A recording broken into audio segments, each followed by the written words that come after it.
Impacting Life 24/7 sponsors have helped us go where no podcast has gone before. Platinum sponsors. Poet Katrina McCain is the author of Because She Decided to Love. This book is a collection of poetry and prose about love and its important impact on every relationship. This raw and uncut poetry book addresses the themes of how we experience love through loss, hurt, pain, grief, and passion. Connect with her and get your copy of this book at poetKatrinaMcCain.com. Donald Skip Mondragon, MD, is a 26-year Army veteran, National Veterans Wrestling Champion, and speaker. He is the author of Wrestling Depression is Not for Wimps. Lessons learned from an amateur wrestler's fight to triumph over depression. Contact him at wrestlingisnotforwimps.com. The Underdog Ninja Foundation. This was founded in 2020 by Javi and Jessica Madrigal, a husband and wife team that have been battling and overcoming heart disease for over 18 years. Their personal story and experiences have led them to follow their calling of empowering, educating, and supporting those fighting heart disease. Contact this amazing team at underdogninja.com. Belinda Tyson Linder. She has spent decades investing in people from all different walks of life. She has led inner city programs for disadvantaged youth, as well as been a mentor to young adults, married couples, and individuals facing adversity. Belinda and her husband have built multiple 6- and 7-figure businesses and have trained leaders on having tenacity and character in business. Ultimately, Belinda cares about people and shows the love of God to everyone she encounters. Bettina Carey. Bettina Carey is the diminutive 4'9.5" Latina. She inspires and empowers women to create big results. They break through. No, they shatter their earnings glass ceilings. They kick self-imposed limitations to the curb and live their legacies now. Whether she's coaching from a live or virtual stage or conferring with a small cohort of bold women and men on the rise at a conference table, her championship strategies say you can win today. Contact her at weempoweryourlife.com.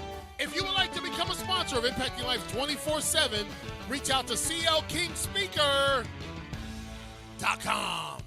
That's right, ladies and gentlemen. Reach out to clkingspeaker.com, and we are here in the Impacting Life 24/7 studios with CL King and my great friend and co-host Mike Black. What's up, Mike? What's up, CEO? How you doing, man? Thanks for having me tonight. Yeah. Glad to be here. Well, it's not like you're a guest, brother. It's not like I'm having you. You just here with me. You hanging out, dog. Like it's like I know. Look, like I don't have to clean up when you come over to the house. You know what I'm saying? That's what's up, man. Right. that's when you know you family, when you ain't got to clean up. But we still do. Our wives still make us clean up, don't they? Pretty much. I mean, matter of fact, when you're leaving, I'm like making movements, putting stuff in the trash. I'll clean up, honey. Yeah. So good evening, everybody. Thank you for tuning in, coming to you live from the High Definition Studios here in Impactville. And of course, Mike, the technology that we have now allows us to be everywhere all at the same time. And so here we are tonight on Impacting Life. And we decided that because it's 2/22/22, that we didn't have a clue of what the show was going to be about tonight. Don't you love flying like that, Black? That's like building the plane when you fly it. Hey, when we just freestyle, it's always a great show, regardless, because the two of us are on it. But that's right. That's right. I mean, when we freestyle, we just flow so smooth. It's awesome, and it should keep the viewers on the edge of their seats because they never know what we're going to say next. Never know what we're going to say next. Again, Impact Life 24/7. If you'd like to connect with us, if you'd like to become one of those sponsors, it's really easy. Just go to clkingspeaker.com. And, boy, we got to have a meeting soon, Black, because we got something big coming up in April. We got to actually get that together. We do have to get that together. Yes, because sir. Now that you said it, I just remembered. I just remembered myself when we're talking about getting people involved and people connected. Is the lettering on my hat, do you see it on your screen the right way? I do. Okay. Because I flipped the mirror around so that way when I actually point to you, I'm actually pointing to you. When you have it flipped the other way, if I point to you that way, it'll actually be pointing this way. It's just a setting. So listen, if you are watching us live, or you actually happen to catch the replay, all you got to do is put in the comments, replay. For those of you that listen to our podcast on our international scale, which is hosted through Podbean, you got to realize that about 92% of our viewership and listenership comes from our podcast. So we do this live thing just to hang out with y'all that like to be nosy on Facebook. But really, there's really no requirement for us to do this because most of our listeners listen to the podcast. But we like to keep it fresh. We like to keep it live. We didn't want to have a studio feel. And so here we are. Mike, let's talk about this real quick because you and I didn't get a chance to go over this. I know you was probably, your head was bobbing during the Super Bowl halftime show, was it? Yes. What'd you think about it? What'd you think about it, bro? I mean, I felt like 1990 was back. Yes, and, sir. I was back in Tampa, dog. You was back in Tampa. I was back in Tampa, dog, listening to some music. Yeah. Back in the day, that was what's up, man. That was early 90s was. I was in high school and middle school, going to high school, and getting ready to join the Marine Corps in '96. So that music was awesome, man. It was, and the thing about it is that I scrolled some folks' Facebook pages, and like I think I might have told you that some people had their varying opinions about it, and I think you should. You it's music, it's an art form, and you should have the right to express that was garbage. You know what I mean? If you didn't like it. But right. there was some significance to it that I think played even more than it just being a hip hop thing. But it caused us all to remember and go back in time, don't you think? I think so. I definitely think that, and you and I talked about this offline, but one of the things that I noticed is just like the beats, the melodies of that particular music, it was so fresh. And it's like the newer stuff, it's like you can tell that there's creativity that's been lost. Oh, yeah. Yeah, man. And so, you think to yourself, I mean, when you hear certain tracks, like you automatically like, whoa, versus nowadays, I couldn't tell you what track goes to what beat, to what rapper, to what artist or whatever. I could not tell you. I couldn't even tell you nobody's name. Me neither. So it's like, but there's got to be some kind of psychology behind that. Why is that? So if you were to dive into it, why is that? Was it the time in our nation? Well, music is very powerful, number one. But right. I did have to Google the other cat that was in the lineup. I didn't know who that was. Okay, and who was it? I don't either. Who was it? I don't know who he was. When he was doing his thing, I'm like, who is this guy? Yeah, I'm hey Siri, who is this in the Super Bowl? Yeah, Siri, who's the fourth singer from the middle of the show? Hold on, Chris, while I'm downloading. I had no clue, right? And so, you got Snoop, you got Dr. Dre, you got Mary J, you got 50 Cent. And anybody out there remember what the dude's name was that performed during the halftime show? Because I was like, if he was part of the 90s, and he wasn't in that genre. I don't remember him. Yeah, no clue who that guy is. Still don't know. You still don't know. Still don't care. Still don't know, and I still don't care. I think they said that I think they said Dr. Dre's someone of that crew. One of those songs has now got 1 billion downloads, bro. Wow. Like that was a brilliant marketing scheme for them. You know what I mean? Could you imagine they say, hey, King, we want you to come and give a 15-minute motivational speech at the Super Bowl. That'd be it. I'm turning the keys, baby. We go to big time now, dog. I mean, they had the Rock out there. I was just like, what is the Rock doing? No, not Eminem, not Eminem. It was a little unknown rapper. I knew everybody knows Eminem. He's like the most successful rapper, I think, of all time, right? Why don't we call that guy Skittles, man? Who knows? Skittles? Eminem, No, Skittles. okay. So you got Eminem, No, you got what's his name? 50 Cent, you Mary J. had Blige, Dre, you had 50 Mary J. Cent, Blige, Dr. Dre, and then this right, other dude. right, and the other guy. Inquiring minds need to know. So put that in the chat because Eminem is dope, man. He's strange. He's I think artists are strange by nature. You know what I mean? Right. But he definitely, you kind of remind me of Eminem.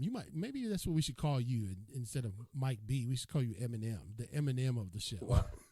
Probably trademark, probably be sued, man. We'd be sued. We'd probably get sued for even mentioning their names during the show. So, anyway, that was really a nostalgic moment.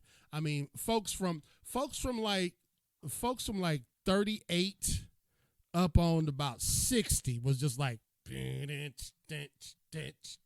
right there. I was at my homeboy's house watching the Super Bowl, man. We was just sitting up there like two old heads bobbing, you know what I mean? And and so my daughter, she was at a church Super Bowl party. And you know how those go, right? You go watch the halftime show with some church folk. So my man 50 came on. And I guess the Holy Ghost hit the room and they changed the channel because 50 had some irky jerks going on with his females. Well, and, what was he doing when he was hanging upside down? I was trying to figure that piece out. They said that was like a recreation of some sort of video or something that he did. Recreation, but I mean that brother's over 50, man. I mean, you know what I'm saying? You hanging upside down, he might have lost some oxygen or something. And he got joked big time on social media because he tore him up because he gained some weight. That's what I'm saying. But you hanging upside down, dog, you might get lightheaded and pass out. I'm serious. I'm just being real, dog. Like, dog, man. That was a good turn. And then we just finished up AllStar Weekend. Did you watch any of that? Did not.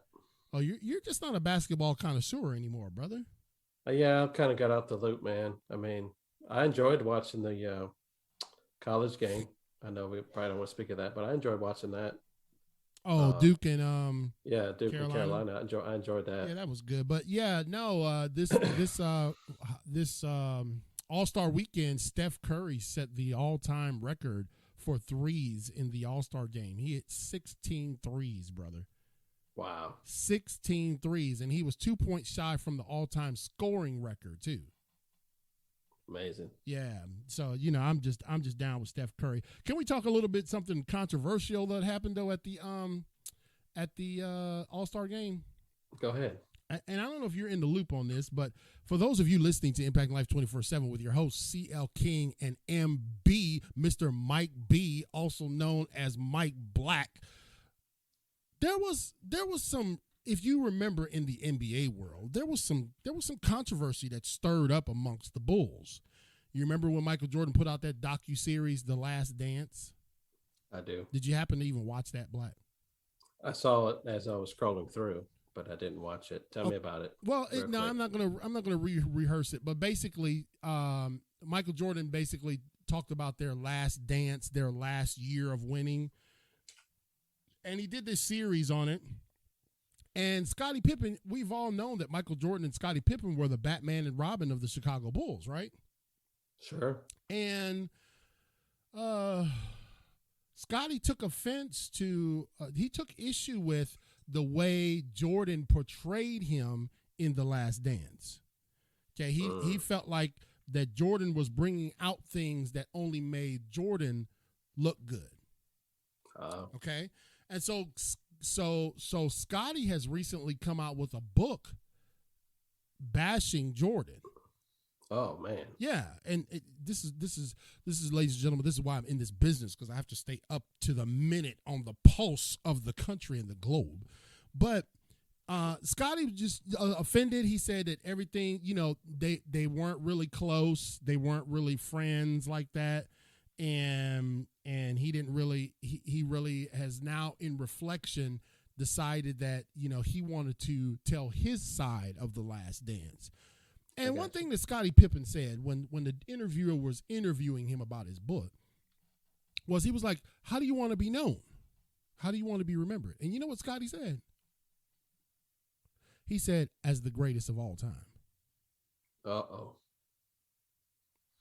How you gonna do that, bro? Well, I mean, yeah. But see, let me tell you that you think I haven't been paying attention much. This whole greatest of all times thing has kind of been sticking in my craw a little bit. Okay. And the reason why I say that is because why is it that you want to diminish a previous generation's talent and accomplishments? It's like, to what end? Because I got to thinking, okay, you say, the argument saying Michael Jordan's the greatest of all times. Then you want to say LeBron. Then you want to throw in there Kobe, different names. Well, guess what? 50 years from now, there's going to be a new greatest of all times. You're right. So then you're going to be talking about that. So I guess what I'm thinking is that it is vanity, because people, 50 years ago, who was the greatest all time 50 years ago? And does any of us know? There, yeah, that's a good point. See what I'm saying? So yeah. It's like, but what is the point of this greatest of all time meme? And take that to any sports, whether like, football. I watch a lot of football more than basketball, so they always talk Brady, right? But Right. What is the point of all this? Is this vanity? Is it just to get sports ratings so sportscasters have something to go on there and talk about? And I'm not trying to be weird about it, but this is the way I've thought about it recently. I just feel like that there are the greatest of all times in their era. Like, to me, bar none, Jordan's the greatest of all players in his era. Right. I watched some of his clips. There's no way. Dude was on it. Sometimes then you fast. You're I right. don't know. You're right. And sometimes you have to go back and recall, like you say, like watching some of his clips, man. Sometimes I'll go and watch the entire game of, Jordan versus the Knicks. You know what I mean? And I'm just like how he willed his team. But you're bringing up a very good point. I'm gonna parenthetically insert what we were, once we finish this point. What the other point that I was getting to, but you bring up a very good point. The greatest of all time, or the greatest of their time, but that's not their really time. That's not an acronym that we can make. You can't have that acronym. But I just feel like that there are greatest of all times in their era. I feel like you actually diminish one era, and then you actually take away from your era by diminishing someone else's era. Why can't you just give homage to each era? Because there are greats in each era. Well, you know what I'm saying? Right, give them their homage. You know what I mean? I agree. And since you didn't see the AllStar Weekend celebration, I did. Yeah. Well, I'm a bit of kind of like I'm a political junkie. I'm a historian junkie, and I'm a basketball kind of history junkie. And so this is celebrating what is it, Diamond, when it's 75 years? Is that Diamond? Sounds right. Yeah, Diamond sounds right. Let's hope we say it right, because I think the Queen has just celebrated her Diamond Jubilee or something. I don't know. Well, anyway, 75 years of NBA history. So they brought out the top 75 players that they voted on, and of course, you go back, and you got people coming out, like you said, that this dude was a 2-time champion, league MVP. I didn't even know his name. You know what I mean? But then they call out the likes of all the names that you and I remember. Kareem, Magic, all of those. Even Isaiah Thomas came out. Well, who do you think? Now, I was thinking they were doing it in alphabetical order, Danny, but they weren't. They were doing it in order of shock value, in my opinion, because who did they call last? Out of the top 75 players, who did they call last? No clue, but tell me. Take a guess. Who did they call last of the 75 top players? Oh, boy. Come on, don't overthink it. Just take a guess. I don't know. Michael Jordan. What? They called Michael Jordan last, which in the speaking world, right? That's right, Danny. Drama in the speaking world. If you speak last, you the keynote, baby. You know what I mean? You the keynote. So I mean, they bring Magic, they bring Bird, they bring all, and they got this big old round thing, and they're all circling around it. Of course, Isaiah and Jordan did not shake hands or even talk. But what I wanted to talk to you about the controversy was, and Danny says because you can't use greatest of all time anymore. You're right, because time is relative, right? Time is moving, and we said that Ray Allen was the greatest shooter of all time till Steph Curry was born. So the controversy is, though, that some of the players, Mike, did not show up to this thing. Okay. When they called their name, they put them on the Jumbotron, and they were on like a Zoom kind of thing, right? Right. So because some of them, like what's the guy with the most rings? Plays for the Boston Celtics. He always gets he gives out the award every year. What's his name, Danny? The guy with the most rings. Gosh, I can't remember. But anyway, he was on the screen because of obviously his age. He couldn't make it to Cleveland. Others were on the screen. But one that I took note of in particular was Scottie Pippen couldn't make the event. He zoomed in on the screen and waving up there, right? I'm like, wait a minute. Whoa, hold up, bro.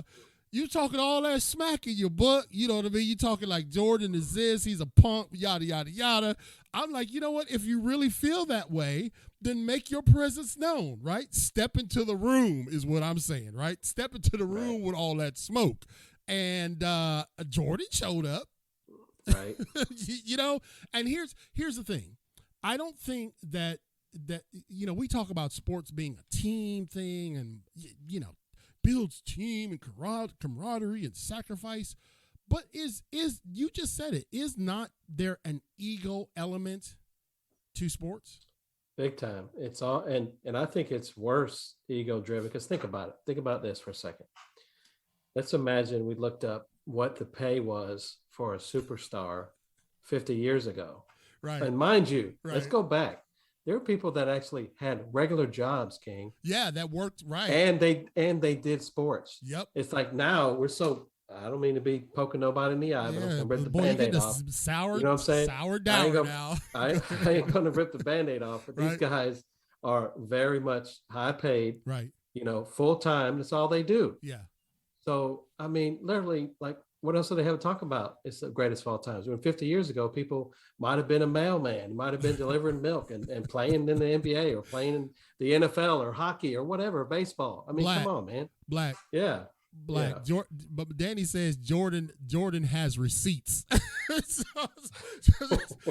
and this is my point. I got you. I'm kind of feeling that, okay, because he talks about marketing and business got involved, and that's where the thing just took off. You know what I'm saying? Sure. Scottie Pippen, it's no argument that the Bulls would not have been the Bulls without Scottie Pippen. Is there anyone in the room that wants to argue that? Okay. Right. Jordan needed Pippen, just like he needed Rodman, just like, you know what I mean? He needed Pippen. Pippen was there for all 6 championships, right? Right. But here's the problem with Pippen. And this is why I took issue with Pippen, like saying, yo, I'm on par with Jordan, or I'm even better than Jordan. Here's why I took issue with it. It's exactly what Danny said in the comments over there. Marketing and business got involved. Okay. Jordan is articulate. Jordan speaks well. He always G'd up in a suit. Remember back in the days when players actually had to wear suits to games? Remember that? Definitely. I don't know I never seen him looking not fly. No. I mean, he was G'd out all the time. He brought out, what he bring out? The shoes, the Air Jordans. Yeah. He changed the game. He changed the game of basketball. Because people weren't saying, like Scotty, I want to be like Scotty. He's so silly. They weren't saying that, bro. They were not saying that. Yeah, but at the same token, let's for the devil's advocate, let's argue that, to your point, he was all over it. Jordan needed a great supporting cast to be a superstar, to win those rings. Now, Jordan may not have needed the supporting cast to market his business. I mean, the dude still sells shoes today, and he's been retired since what, 98? 2000. And it's still like 2000. Yeah, early 2000s. So it's still the top selling shoe to this day.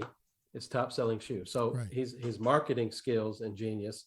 If you're going to be jealous of something, that'd be something to be jealous of. Don't sit here and say, I'm a better player than you. Because number one, that argument doesn't hold water. Number two, he's probably a better business acumen, probably a better name recognition, and just knew how to sell himself. So let's pivot for a second and talk about the dynamics of Shaq and Kobe. So Shaq and Kobe, and I watched the interview of this, and Shaq was saying, I never disliked Kobe, but I was a marketing genius. See, a lot of people don't give Shaq. Yep. They don't give Shaq.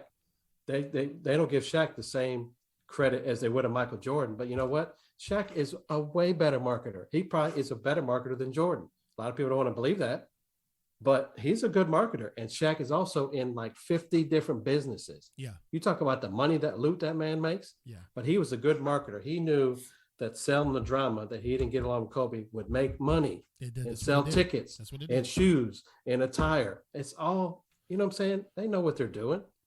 I don't argue with you, Black. So, but the dynamics of Shaq and Kobe is, but the dynamics of Shaq and Kobe is that, it was not the same dynamics of, Scottie and Jordan, obviously. Okay. In other words, Shaq and Kobe pretty much could have ran it with just maybe some supporting cast players, to whereas Scottie, Pippen, and Jordan, they had to have additional talent. Does that make sense? If you just had Shaq and Kobe and a few supporting cast, how many championships did they win with these role players? Robert Horry back in the day. Right.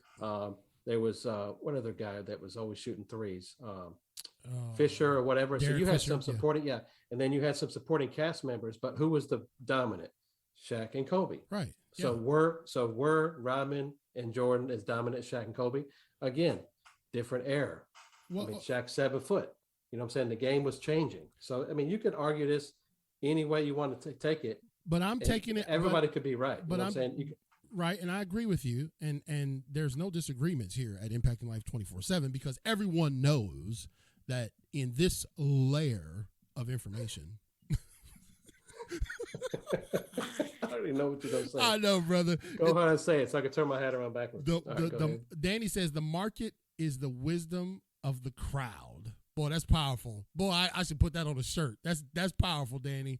The market is the wisdom of the crowd. And so here's my point that I'm trying to get to it, Black, and you keep derailing me. But I like the derailment. Was Shaq and Kobe cool? Maybe so. All right, but they had that in the air drama that fueled this. Oh my goodness! So it kept your eyes on the Lakers, right? Right. It kept your eyes on the Lakers. We thought that Jordan and Pippen was like aces in the hole, right? Right. But from what Pippen says, Pippen didn't, and I haven't verified this, but I read a report that Pippen did not call Jordan when his father was killed. So that speaks to the underlying issue. Jordan was larger than life. Jordan was the brand. He did not get paid to be humble. He got paid to win. He punched Steve Kerr in the face, punched Bill Wennington, cussed out Phil Jackson, but he was a savage winner. He was a savage winner. And so when you look at Jordan, just looking at how he came into the arena at the AllStar game, he is still the presence of the NBA. Like, they all pay homage to him, brother. Even the greats, the old timers, they still pay homage to this dude. So my point is that, yes, Scottie said he wanted to be the greatest of all time, but that would be, let's say there was such a thing, greatest of all time. Right. It would be impossible for you to eclipse Jordan. And here's what people have to realize. This is why I get along so well with Greg and why I get along so well with you. Because Greg don't want to be me. You see what I'm saying? Greg makes stuff happen for me in the background that I don't have to fool with. So we make stuff look like we got a Fortune 500 company, and we just roll it in barely by the skin of our teeth, right? But he don't want to be the speaker. So when the lights is flashing and my name's on the marquee, he's like, go ahead, dog. Go. Bigger the better. What happened with Pippen was, I feel What happened with Judas? Judas Ooh. got, oh, come on, I'm preaching to somebody now. Judas got jealous of the fame of Jesus, right? Okay. Because Jesus didn't go around saying, hey, my boy Judas, hey, my boy. Jesus went around, this is my father's business, right? I know I got these 12, but he wasn't hyping them up. They was the people, the supporting cast, like you say. And so when Jordan went right during the height of COVID, he's like, I got to make a marketing decision. I'm gonna make a docu-series where I control all the intellectual properties. He got to sign off on every content that was in that thing, and it was a bestseller, right? So then Scotty gets offended, even though Jordan sang his praises in the thing. He didn't like dog Scotty. Scotty just felt like he wasn't, all of a sudden now Scotty wanted to be, well, it was a team thing. Well, no kidding. All 12 of them got rings. Of course it was a team thing. But Jordan don't sell teams. So, I mean, just because a person has fame and is in the skylight, they're actually still a person. And it's like, I kind of wonder, like, why is this coming out? Like you're saying, there had to be something underlining that has probably been, going on for years. But, not to say know your role, but if you are an excellent number 2 and you have lots of championships and you're very wealthy and successful in life, why would you ever approach it like you're a loser or you're less than? Okay, and Danny asked this question. Saying that real. Like, Danny asked this question, or he says this statement: Pippen is not really a franchise player. Do you agree with that? Franchise player? Like you the man. Everything pivots off of you. I wouldn't use the word franchise because he's not. I don't think he's a franchise player. Yeah, but I would say excellent role player, because what team did Pippen play on before the Bulls? He didn't. He came in. Okay, so if you're not a franchise player and you played on one team, then what are you? But look, check this out. When Jordan left, remember this. Right. When Jordan left, it was Pippen's team. Okay, so if it was Pippen's team, what happened to the Bulls shortly thereafter? They didn't make the playoffs. Okay, so you could dissect this like this. Jordan made Pippen a better player. Right. And he made other players better. Right. So Pippen was a great role player. Right. Like the top role player, the number 2. Right. There are worse things in life than being number 2. You could be like number 28. So get over yourself. I mean, you feel me? You know what I'm saying? You making millions of dollars, dog. You're number 2. You feel me? You know what I'm saying? You getting rings just like you said. What are you talking about? And then you're going to get butthurt because the dude didn't really, he didn't bash you, but he didn't say you were like number 1. Right. And I'm saying in a sense to where you and I don't know all the ins and outs. That's right. We can only just speculate off what, we can Monday morning quarterback this thing. Right. But I mean, not to say know your role, but I mean, kind of like know your role in a sense. And that's a great point. We didn't even plan on this, ladies and gentlemen. Those of you tuning in to Impacting Life 24/7, we'd love for you to become a sponsor. If you'd like to sponsor, probably $1,000 an episode would probably get us in the black. Don't you think, Black? Yeah, $1,000 an episode will get our books in the black, right?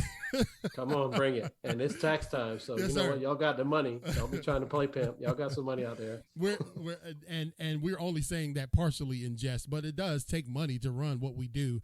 I just put out a new flyer for our upcoming weekend. This Friday, we've got an amazing. It's called 3 Times the Fire. It's coming out Friday at 7:00, and typically it's our midnight motivation, but we decided to bring it in to 7:00 so everybody could stay awake for it.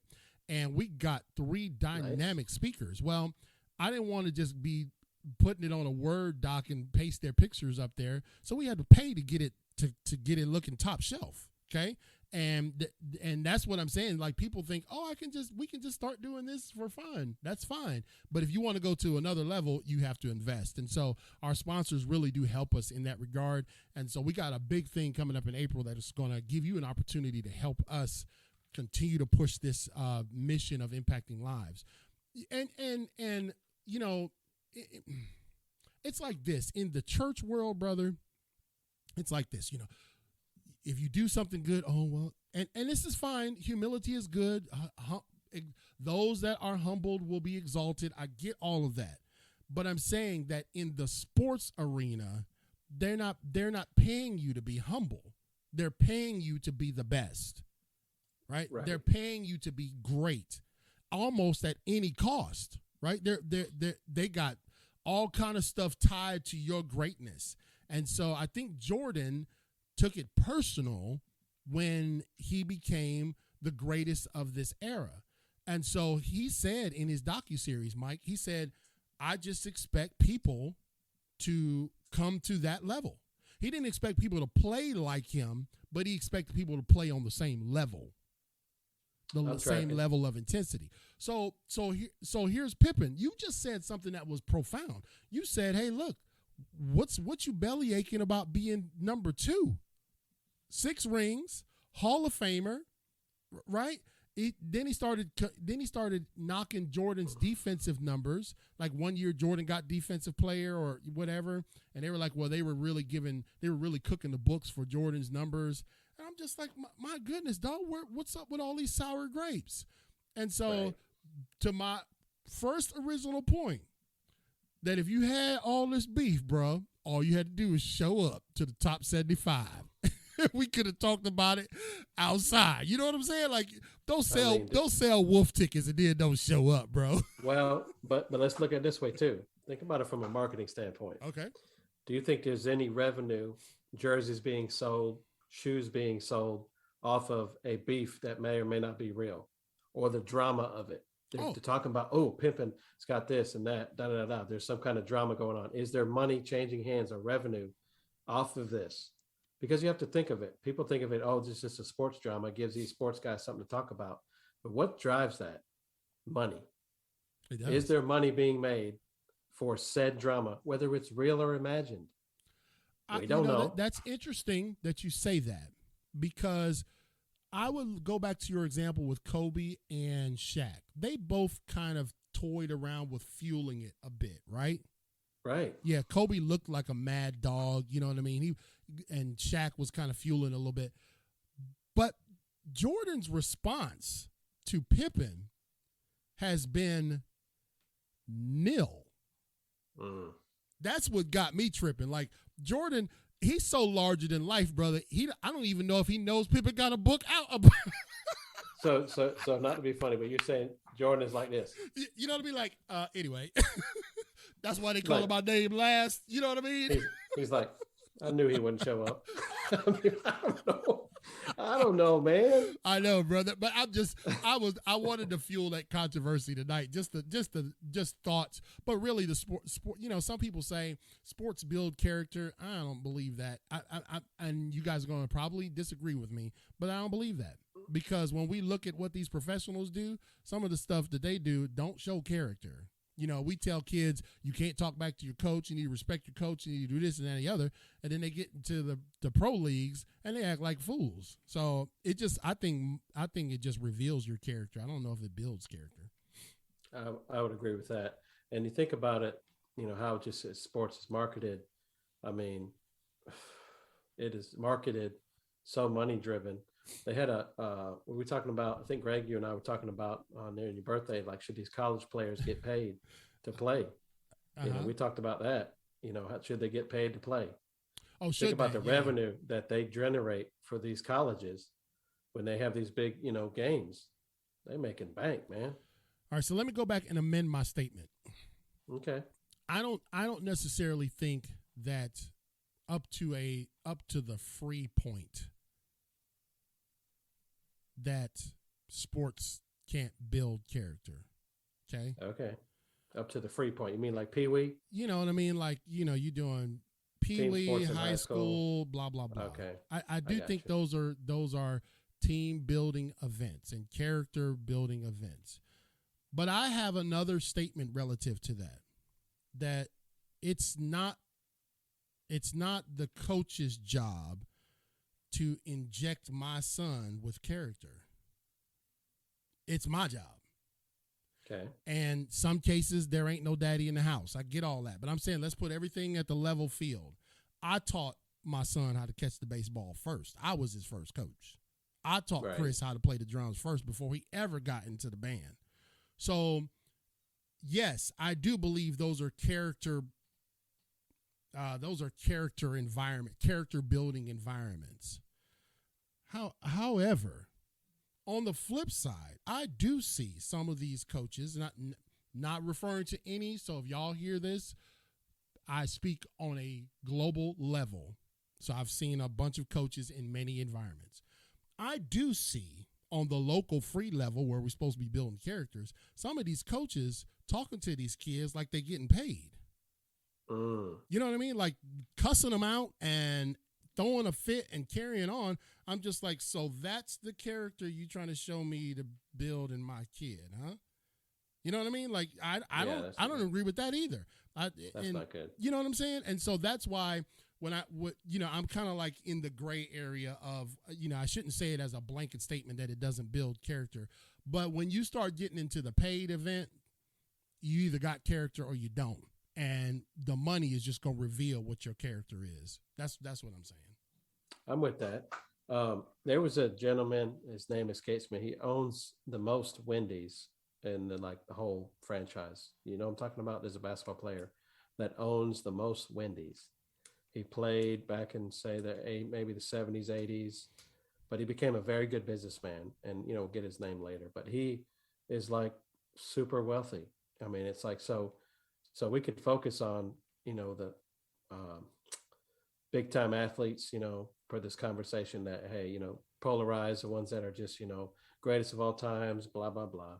But there's a lot of athletes that come in. They may have been a number 3 or 4, 5 or 6 or whatever. Right. And they made their millions and they became successful businessmen and they've, went on with their life. It's like, I always wondered, not saying, why would you not talk about them? But, it's like you're saying, it's a business. You make your money. Like, do you know the average career for any professional sports, like football, for example? The average NFL player only plays for 4 years. Right. Period. 4 years. Sure. So when you think of your hoppy-toppy, superstars that play 20 years, that's such an anomaly that it's not even really, how do you even compare that? How do you compare a 20-year career of a quarterback versus a 10-year career of a linebacker or something that's had a great career, but he was only there for 10 years, or even 6 years. Running back for the Broncos, he did 3 years, and he's in the Hall of Fame. Oh yeah, you talking about what's his name? Yeah, but the dude had 2,000 yards or something for 3 years straight or something crazy. And you know what I'm saying? I mean, getting 1 yard in the NFL is a task in and of itself. That's what I'm saying. Dog? Yeah, that's what I'm saying. That man. gentleman, So, I'm sorry, Black. That gentleman you were talking about, because you gave a really good explanation of him. Junior Bridgeman was the Bridgeman. Yeah, okay. He during the off seasons of his playing career, Bridgeman worked and learned the business model of Wendy's fast food restaurant franchises. After retiring from the NBA, he invested in the franchise and eventually owned over 100 various Wendy's and Chili's restaurants before selling them all in 2016, which he probably making a mint now just off the interest. That boy sit back. He let me pinky in the air, dog. He's like, yo, dog, what you want to do? Whatever. Whatever we want. I mean, he talking Jordan Pippen. Who? What?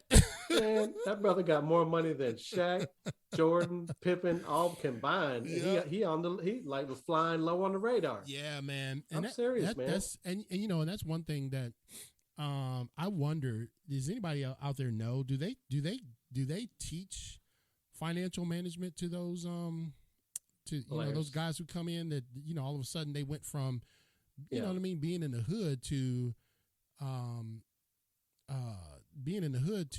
having multiple 6-figure salaries and more than that. You know what I mean? Money. Sadly, I think that these agents and all these people, everybody got their hands out. Get the hooks in them, man, and they like, oh, you need to get you a brand new house, and you got to get you a Ferrari. No, you don't. Right. You need to get a Honda Accord. Word up. You know what I'm saying? Yeah, you're right, Danny. Magic did well too. And right. that philanthropy. I think LeBron is going to do phenomenal. Of course, these guys who didn't. I would imagine it's like this. I am at my age now where things don't impress me. No, I don't mean that sarcastically, like I'm too good for things. but it's like you work to get it, or you go spend money to get it, then you get it, and it's a thing. You know what I mean? So I think these guys, when they develop a maturity that says, it's not just about the flashy cars and the bling in the mouth, or even a status symbol. You know what I mean? It's about building generational wealth. And that's what I think Shaq, his parents, or his kids, they all have to get master's degrees. I believe he said that if they was going to get any cut of his revenue, they all had to get masters. Wowzers. Better get studying. Better get cracking. Yeah, because bro, and Shaq's got a PhD. Yeah, but I'm saying, but what if it's like, okay, you didn't say what I got to get a master's in basket weaving. I'm on it, baby. I'm gonna get me a basket weaving. Yeah. Sure enough, Shaq has a PhD, man. He does. Yeah.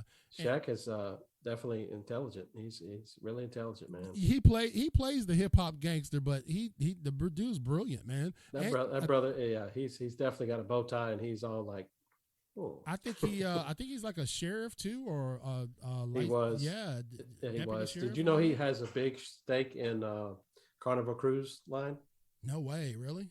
He does. Well, he probably lost money last year though, because that was. I know. Yeah. I'm just saying, but that brother's got his hands in a lot of pots, man.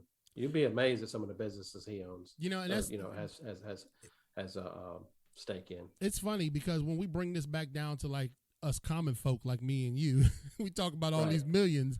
It's funny because I've had these exact same conversations with my kids. Just had to have the renewed conversation with Chris.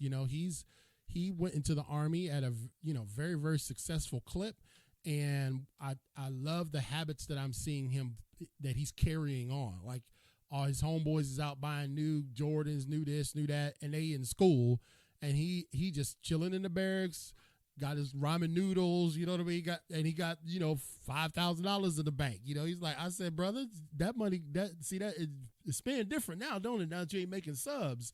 And understanding the art of saving and investing, and that's really important. I don't know if our educational model does enough to emphasize those things. They definitely don't. I mean, I can remember even when I was in high school, they had I took a shot, like a elective, and it was I don't know what it was. It was like check writing, just basic life skills or something. Right. And they taught you how to like write a check and balance a budget. Imagine that. And it was an actual course, and it's like funny because that course and actually cooking, not home economics, but they call it I forget the name of it, but basically you learn how to cook. You learn how to cook an egg. Okay. Those are the courses that I remember the most.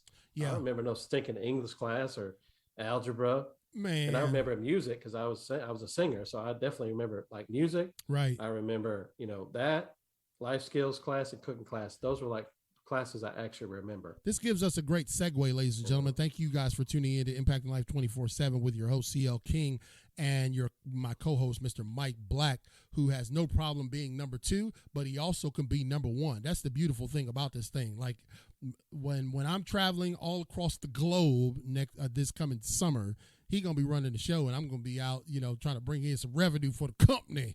And Mike has been my friend for years. I trust him implicitly, and he's just an absolutely amazing guy. Part of our team.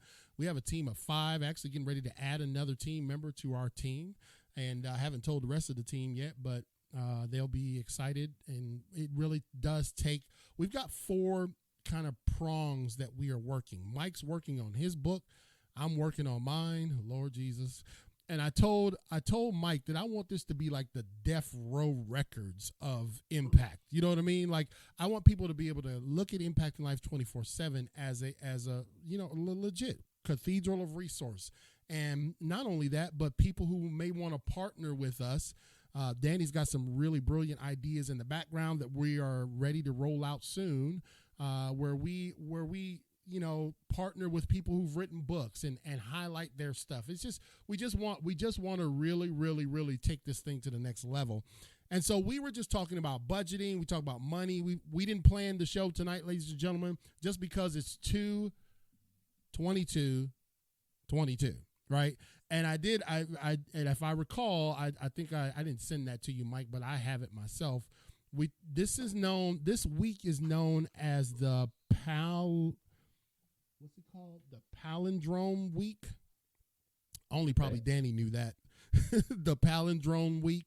And it's every date through the end of the month will read the same way forward and backwards. So that's pretty cool. So from 2/21/22 all the way down to 2/28/22, forward and backwards, the dates will be the same. Now that's kind of a good little who knew that could happen kind of thing. But before we go, because man, we talked an hour just like that, Black. You see how easy it is, bro? I mean, it was like butter, man. Just like butter, baby. Just like butter on some cornbread. It's like butter, man. I feel like we talked for an hour. I know, really. Man. When you're talking to a friend, it just feels like mere seconds, ladies and gentlemen. I posted a post 5 days ago that we might have to do an entire show on this, Black, but we can kind of set it up now. I tagged you in it. Of course, I know you didn't look at the tag, so I'll just go ahead and I mean, the odds are high that, yeah. I thought about looking at the tag, and I thought about saying, oh, that's my dear friend Chris. Ignore. He keeps texting me. Ignore. Okay, I'll get him tomorrow. And then I'm like, oh, man, I hope he's not in the ditch. Lord I'm on Jesus, the auto heaven. Ignore. Please don't let Chris be in a ditch somewhere and nobody answers the phone to go get him. Yeah. Keep him safe. Amen. You know, and that's the cool thing though, is that we don't get offended about that kind of stuff, man. I mean, when you get older, and I guess guys, it don't really matter. Like Wally, when Wally, if I call him, he don't answer the phone. He calls me, I don't answer the phone. It ain't no skin off our back. You know what I'm saying? And then like when I talk to him, and I'm like, yo, I gotta go. It's like, all right, later. You know what I mean? You don't have to feel bad about getting off the phone. You know, some people you gotta like have like a preparatory, and then you know what I mean, like gotta come up with an excuse. Hey, my wife's down there, the stove's on fire. You know, because you can't get off the phone with them. You know. Yeah, fake an emergency. Oh my God.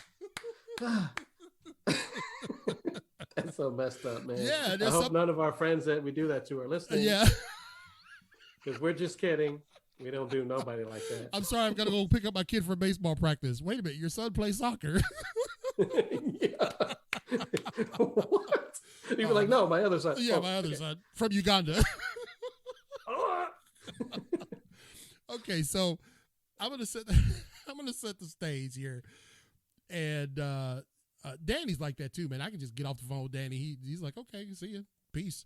I tagged you, and of course, it is about education, and I really was inspired by the state superintendent, Catherine Truitt. Might want to do a whole show on this, and you can go back and look at that article, and we can get Danny to pull up some stats for us. I do think that COVID has taught us a lot about our methods and models all across the board, right? Workforce models, how we work, you know, just a whole myriad of things. Like, okay, maybe we are moving into, you know, like you had the industrial age. Maybe we're moving into a different age that says, okay, we can't be vulnerable under a virus attack. So we need to have some other redundancies in the way we roll things out, right?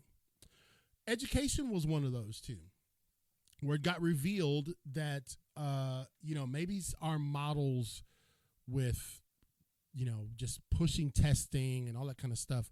Are we really preparing these kids? That's where we're trying to get to, y'all. Are we really preparing these kids for life after high school? You know, because here's what she said, and I'll use her since she's the state superintendent. I'll use her thoughts on this. She says, I've been hearing for years that employers are frustrated because employees can't count change. They don't show up to work on time. They can't pass a drug test. All kinds of challenges. Okay, this is from the state superintendent of North Carolina. High schools, Truitt believes, should focus on providing employer-sought credentials, especially in computer science, and not just preparing students for a 4-year residential college experience. She goes on to say, we need to make sure that our students are introduced to the notion of a K-12 career path early on, she said. The college for all cry of the 90s and the 2000s needs to become careers for all. And that stuck out to me, brother. It really did. What are your thoughts? So just off the top of my head, right, and I'm going back, one of the things that my stepdaddy told me growing up, he was a plumber by trade, pipe fitter. He's like, what's wrong with a trade school? What's wrong with learning a skill that you can actually go into a trade, to where it kind of pivots to what you were saying about college for all. In other words, everybody can't be a college professor. Everybody can't be an author. Everybody can't be, executive for a HR firm. So you have to have your electricians, you have to have your plumbers, you have to have your roofers, you have to have your builders. Right. So I just wish that to that point that we would say, how do you identify? Is it the teacher's role, superintendent's role, to identify and say, hey, Mr. Johnny, Sarah, what are your interests and what fields would you like to go in? How can we prepare you to go that route? Because how many times have kids went to college, they spend mom and daddy's money, and then they're working at the local pizza joint with a bachelor's degree. Right. Yeah. I mean, what was the whole point of that evolution? I mean, mom and dad went into their thrift savings. They're going back to eating ramen and some dang beanie weenies so you can work at the pizza joint. And you wonder why they're pissed off. And then they're down in your basement. They're in your basement. They're in your basement on some freaking game. You know what I'm saying? And then there's domestic violence and the cops are called. No wonder why he's choking you out. Give me my money back, sucker. Mom, could you adjust the Wi-Fi router, please? I'm gonna come down there and I'm gonna slap you upside your head with this peanut butter jelly sandwich and melt. No, get out my house. Danny says, with an emphasis on critical thinking. That's true. See, because sometimes I think there's two. Let me get in the camera frame here. Thank you, guys. We're just going to roll for another. Give us 5 more minutes, and we'll close this out, and we'll come back and do a whole show on it. But there's this thought process, I believe, with some, that when you start mentioning the trades, we got to dumb down education, and that's not it. But here's what the statistics have showed us. That not every kid is college material, but every kid is going to do one thing, guaranteed. As long as God lets them live, they're going to grow up. Right. And I explain this to all my sons, in particular my sons. Hey, look, brother, that's why the male lion kicks the young male lion out the tribe, out the pride, because you gonna start thinking that you the king. I'm king of this pride. You got to go get your own pride, brother. That's a reality. That nature teaches you that. Like, yo, dog, you ain't gonna be sitting up because you start getting older, and you gonna start challenging pops on his methodologies. I'm like, dude, this is my kingdom. Go get your own. So that way we can continue to fellowship and not be, at each other's throat. Well, that's a truism in the animal world. And it is a truism in reality that these kids will grow up whether we want them to or not. What I would love to see is a collective, collaborative approach to these kids' education, okay? Especially when she talks about the K-12 journey, like talking to the guidance counselors, like mom, dad, kid, all sit down and they strategize. Like, what's our game plan, right? Like, what do you want to do? Like you said, that's what my gear training is about. Identifying what your gift is, brother, or what you can turn into a gift, And Jeremiah's been doing that. My youngest, he done took welding. He's now doing bricklaying, and he's feeling himself out. He's not sold on any of it yet, right? But he's like, okay, I got a little taste of that, got a little taste of this. He kind of probably wants to be in business for himself, Right. Well, me, Jeremiah, my wife, and the counselor should be putting him in a position to be the best success at that possible. Correct. But you should be supporting him, right, to his skill sets, to what he wants to do. You shouldn't be putting that family pressure on. Like, say, some people say, well, I want to go in the military because my family's and the expectation is, and then they go in the military and they're miserable. They're miserable. Right. You have to do something that you're passionate about, that you're going to be good at, that you want to wake up and go to work to where, like you're saying, doesn't feel like work. Right. I mean, it really is get back to the basics. It's very simple. I just think we overcomplicate it. Yeah. To the max. I agree. But what do you think about that, Black? I mean, like, imagine like you do, you and your wife going to sit down and do financial planning, right? So you're going to go meet a financial planner, right? Right. And they're like, okay, here's what you got. Here's where you are. Here's where you want to be. Right. Why don't we do that in the education process? It's a good question. You know what I'm saying? Like, all right, did anybody know Chris wanted to go into the military band besides me and E-Man? You know what I mean? That should have been the understanding, okay, this is what this kid wants to do. This is what his gifting is. We want to try to help make that lane clear and be successful. Don't have him taking French and Russian because that's not the route that he's going. Right. And I think sometimes, we got to do a whole show on this, Black. So go back and check the tag and actually do some research.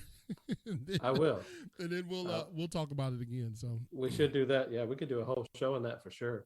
We could throw some statistics out there of what's legit and what the workforce looks like. You mentioned the Industrial Revolution, could be a change. I mean, it definitely could be. I think this could be a technological revolution, with COVID and everything. So I do too, brother. I think that we are, I think you and I are going to become the dinosaurs. You know what I mean? We're the dinosaurs. We are, really are, man. We're just trying to keep up. Really, and I will readily admit I'm thankful I'm a speaker because I don't know how to do all this other stuff they do. You know what I mean? I'm when Jeremiah come to me and be bringing some schoolwork, brother, like this Common Core math and all that kind of stuff. I'm like, bro, they don't need that in my profession. So go talk to your mother. I'll holler at you, dog. Yeah, I gotta go walk the dog, man. Oh, you do? See your bro. No. Oh, you tell him. Right. Yeah, you tell him I gotta go walk the dog, homie. Deuces. He's standing there like, who's gonna help me with my homework? I'm serious, man. And it's just like, like, dog, man. There is a shift. So there should be that we should be seeing. I know it's a Titanic to move education. I know that's a huge, large, coveted ship, but that thing needs to start turning in another direction. It really should. So again, ladies and gentlemen, that's it, man. You gave us 5 minutes. We didn't take 506. And so thank you, Black, for joining with us tonight. Not that you joined with us, just hanging with us. VP showed up. Brother VP doing jury duty. And so Greg Smith out there doing the work of the Lord out there in Carteret County. And thank you, Danny, for hanging with us tonight. Thank you to all of our sponsors and those of you that help us continue to push and make an impact in lives. That is truly what it is about. If all the trappings of this, what we're doing here, if all this fell through, at the end of the day, my team is about impacting people's lives. And we'll do it with a platform or without, but it is kind of easier to do it with a platform. So, Black, your book's coming out in August, right? That's the plan. I know. I'm looking at the calendar closing in on mine, 7/24/22. I'm like, I might need to call an audible.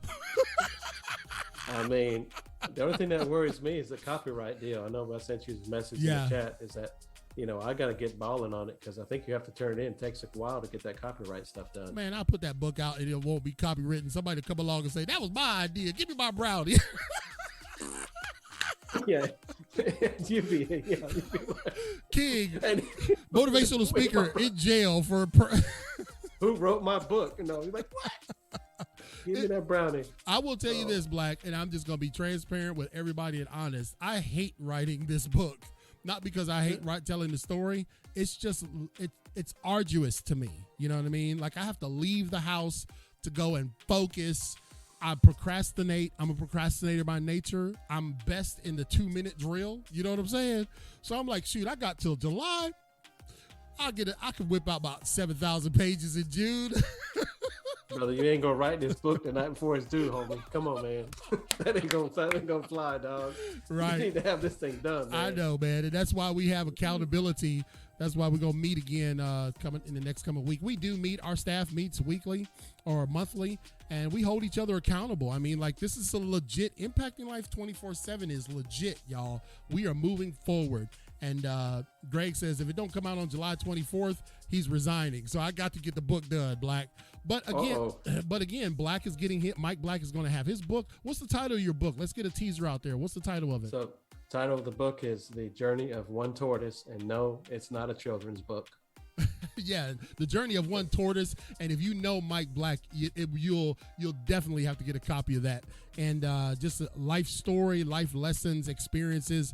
And that's what I'm saying. We're trying to make Impacting Life 24/7 a label. Like, okay, man, you want to come down with us, man? We got several authors already on our team. Katrina just finished her second book. Greg, of course, has his best-selling book, and Mike and I are finally catching up with where we should be. I'm going to go out first, then he's going to come out right behind us, and that's what we're trying to do here, man. We are really trying to impact some lives. I wish people could really see our heart. So if you want to be a part of this journey, clkingspeaker.com and make a contribution. All you got to do is scroll down to the bottom. $1,000 a week will get you in. All right, so we will be we're off tomorrow. We'll be back Thursday. We might could do that show Thursday that we talked about. Then, of course, Friday we have our event called 3 Times the Fire with Brother Midget, Reginald Midget from New Bern, my man Greg Singleton, the Community College Person of the Year, and the North Carolina Community College Persons of the Year, and of course, the one and only, the notorious Dr. Tabari Wallace. So we got 3 heavy hitters this coming Friday, 7 p.m. You gonna be there, Black? I'm gonna make it. Okay, because if you ain't there, your pay is cut. Nice. 3 times the fire. Let's do it, y'all. Let's do it. All right, so until then, we will see you guys Thursday. Thank you so much. Thanks, Black. To all of our team at Impact Life 24/7, we say good night. We'll talk to you again real soon. Thanks, Mike. Night, y'all.